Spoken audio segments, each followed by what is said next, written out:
मराठवाड्यातल्या अनेक भागांमध्ये पावसाने चांगली सुरुवात केली। हिंगोली, परभणी, नांदेडच्याही बऱ्याच भागांमध्ये पावसाचे व्हिडिओ येऊन पोहोचलेत। भोकरदन, जाफराबाद, चिखली या भागांमध्ये पावसाचं आगमन फक्त बारीक झालंय, तर काल आगमन तिथे झालेलं आहे। समाधानकारक तो पाऊस नाही झाला, पण आज उष्णतेची लेवल थोडी वाढल्यामुळे त्या बारीक पाण्याचं रूपांतर थोड्या मोठ्या पाण्यामध्ये होणार आहे आणि या भागांना अनेक ठिकाणी आज संध्याकाळी 19 जुलैला रात्रीच्या 9 ते 10 वाजेपर्यंत दिलासा मिळू शकतो। याचबरोबर विदर्भाच्या आणि खानदेशच्या बाबतीत आजच्या ह्या व्हिडिओमध्ये आपण पूर्ण तपशील आणि डिटेल देण्याचा प्रयत्न करूयात। गावा तालुक्यांची नावे देखील आजच्या या व्हिडिओमध्ये घेण्याचा प्रयत्न करूयात। नाशिक क्षेत्रामध्ये वंचित राहिलेला जो काही परिसर आहे तो म्हणजे येवला, मालेगाव, निफाड, देवळा या परिसरामध्ये आज सुरुवात बऱ्यापैकी होऊन जाईल। धुळ्याचा जो काही शिरपूर भाग आहे, त्यानंतर पश्चिमेकडील काही भाग आहे, जळगाव क्षेत्र, जळगावमध्ये सुद्धा आज 2 दिवसापासून इथे सुरुवात होते असं म्हटलं होतं, पण या सुरुवातीला इथे अनेक ठिकाणी गरमीच्या लेवलचे आणि आभाळाचे न थांबण्याचे अडथळे निर्माण झाले होते। आज उन्हाचा चटका दुपारच्या पिरियडला काही भागांमध्ये इथे वाढू शकतो आणि गरमीच्या लेवलमुळे ढगांच्या निर्मितीमध्ये वाढ होण्याची शक्यता दाट आहे। त्यामुळे इथे काही भागांना आज 19 जुलैला दिलासा मिळण्याची शक्यता आहे। त्यानंतर ही सेम प्रोसेस भोकरदन ते जाफराबाद, कन्नड, सिल्लोड भाग आणि इकडे पाहायला गेलं तर इकडे मलकापूर एरिया, चिखली, खामगाव परिसर, काल ह्या परिसरामध्ये रिमझिम ते बुरबुर पावसापर्यंत मजल मारले। पाण्याची थेंबाची जाडी इथे कमी पडली, त्यामुळे इथे समाधानकारक पाऊस झाला नाही, पण आपोआप इथे आज त्या उष्णतेच्या चटक्यामुळे रात्री 10 वाजेच्या आतमध्ये इथे पावसाची रेलचेल वाढू शकते। त्यात अकोला परिसर इथे सुद्धा किचकट प्रोसेस म्हणजे वातावरणाची प्रणाली चांगली मजबूत दिसत नाहीये, पण इथे गरमीच्या लेवलमुळे अकोलाचा बाळापूर, गजानन महाराजांच्या शेगाव पट्ट्यामध्ये काही ठिकाणी झालाय का, पण काही ठिकाणी ते आजही वाढण्याची प्रोसेस चांगली पाहायला मिळते। रिसोड मधल्या अनेक भागांना जोरदार पाऊस काल झालाय, काही भाग याच्यातून थोड्या कमी प्रमाणामध्ये सुटले आहेत, तर यांना सुद्धा आज चांगल्या पावसाच्या रडारवरती मान्सून घेतो आहे। लोणार, मेहकर, सिंदखेड राजाची प्रोसेस आज पुन्हा वाढणार आहे, ज्यामध्ये या भागांचा अनेक गावांचा समावेश राहू शकतो। त्याचबरोबर किनवट ते माहूर गड परिसर यवतमाळ जिल्ह्यामध्ये सुद्धा आज थोडी वाढ अपेक्षापेक्षा बरी राहू शकते। अशीच प्रोसेस लातूर जिल्ह्यामध्ये कालचा जो काही उदगीर, उमरग्यामध्ये मोजक्याच ठिकाणी पावसाची प्रोसेस पाहायला मिळाली। या भागात सुद्धा आज काही प्रमाणात वाढ होताना दिसते। अंबाजोगाई, केज, धारूर ते परभणीच्या गंगाखेड, सेलू, मानवत इथे देखील वातावरण चांगलंच वाढणार आहे। वाऱ्याच्या तीव्रतेला इथे गरमीची लेवल साथ देते, त्यामुळे ढगांचा आकार रात्री दुपारनंतर 4 वाजेपासून प्रोसेसिंग चांगली वाढन आणि तिथून पुढे 8, 9, 10 वाजेपर्यंत पाऊस इथे परत आगमन होणार आहे। त्यानंतर अहिल्यानगरची प्रोसेस किचकट जरी असली तरी ते काही भागांना सटकारे बिटकारेवरती भागून घ्यावा लागणार आहे। बीड जिल्हा, गेवराई पट्टा, पाटोदा, कडाष्टी, वडवणी ते माजलगाव एरिया आज इथे पुन्हा मागच्या सारखीच थोडी वाढताना दिसते आणि या भागांना देखील जोर आहे। इथे काही ठिकाणी 2 दिवसाचा वेळ घ्यावा लागणार आहे, काही ठिकाणी आज तर काही ठिकाणी उद्या संध्याकाळपर्यंतची पावसाची तीव्रता पाहायला मिळते।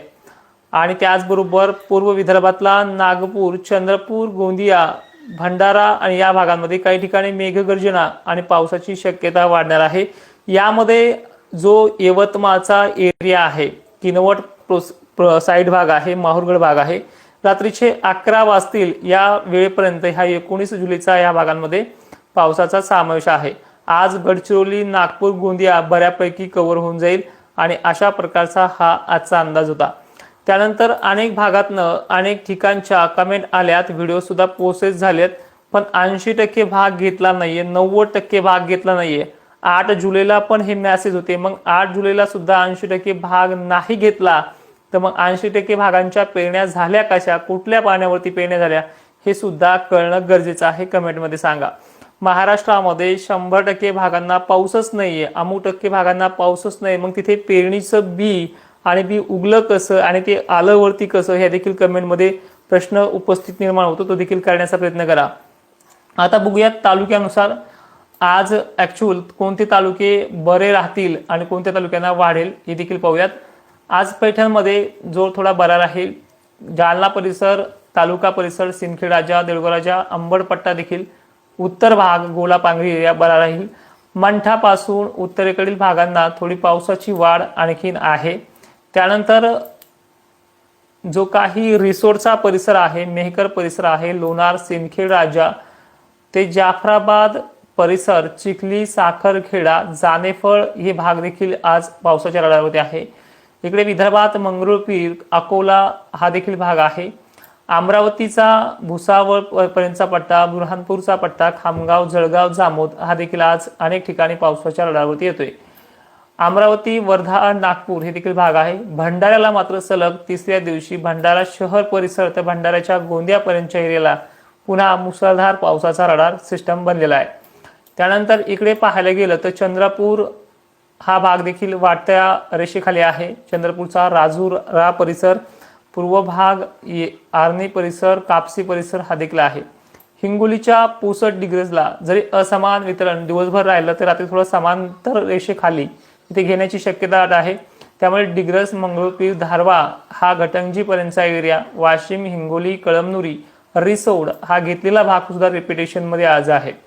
मराठवाड्याकडे लक्ष देऊयात. बसमत म्हणजे वसमतचा परिसर, हदगाव, हिमायतनगर, भोकर, नांदेड, त्याच परभणी, गंगाखेड, धर्माबाद, मुखेड, अमरापूर ते देलगूर हा परिसर, निर्मलपर्यंतचा एरिया कर्नाटक, तेलंगणाच्या भागापर्यंतचा आहे. त्यानंतर इथे सोलापूर भाग मध्यम ते हलका, बाकी इकडे कोल्हापूर ते बेळगाव हा कोकण किनारपट्टी मुसळधार पावसाच्या रडारवरती आहे. नंतर मुंबई, चिपळूण या भागाचा समावेश आज दिवसभर झडी ते जोरदार पावसाच्या रडारवरती आहे.